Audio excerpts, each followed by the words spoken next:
The diner buzzed with its usual evening chatter. Forks clinking, conversations weaving together, the hiss of the coffee pot behind the counter. Neon lights flickered faintly against the rain-streaked windows, painting the room in soft blues and reds. At a corner booth sat a man in his late 70s. His suit was plain but pressed, his silver hair combed with care. In front of him rested a thick legal briefcase, worn at the edges, and a steaming cup of black coffee. To most, he was just another quiet customer, but to those who knew, he was Judge Harold Bennett, retired now, but remembered in every courthouse and whispered about in every case file, a man whose words once decided the fate of countless lives. The bell above the door clanged sharply, and the atmosphere shifted. A biker stomped inside, rain dripping from his leather vest, heavy boots striking the linoleum floor with authority. Tattoos crawled down his arms like coiled snakes, and his smirk carried the arrogance of a man who thrived on intimidation. His gaze swept the diner, then locked onto the corner booth.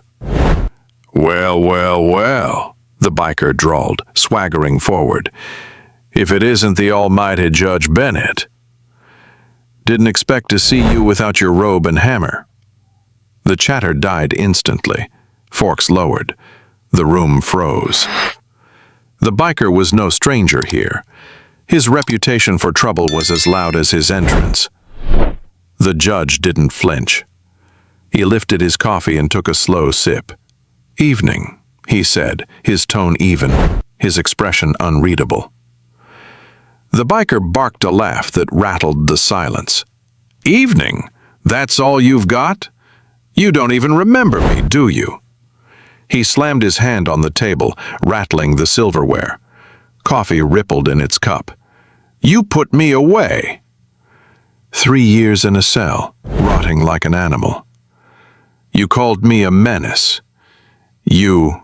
He leaned in closer, his breath hot with rage. The bell above the door jingled again. Another figure stepped inside. Tall, broad-shouldered, rain glistening off his uniform. A sheriff's deputy. His boots hit the diner floor with authority, his badge catching the fluorescent light. He scanned the room and his sharp eyes froze on the scene. The biker looming over the judge, the waitress pale and trembling, the entire diner paralyzed in fear. In 2 strides he was there. "Problem here?" His voice was calm, but carried steel, the kind that left no room for games. The biker turned, flashing a mocking grin. "Just catching up with an old friend." "Nothing to worry about, officers." The deputy didn't smile. He positioned himself between the biker and the judge, his frame a wall of protection. "That's Judge Bennett. Show some respect."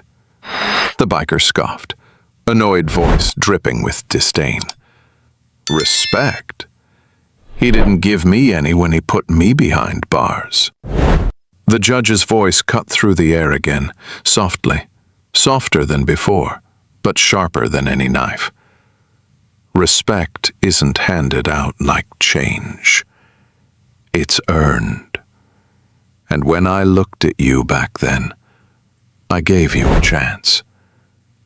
You wasted it." The words struck harder than the gavel ever had. The biker's bravado flickered, his smirk faltering for the first time. The deputy stepped closer, his stance unyielding. "You should leave. Now." The biker's eyes darted around the diner. Every patron was watching. Truckers at the counter with clenched fists. Families glaring with quiet defiance. Even the waitress holding her tray like a shield. For the first time that night, the biker wasn't the one in control. For a moment, the biker teetered between pride and fear.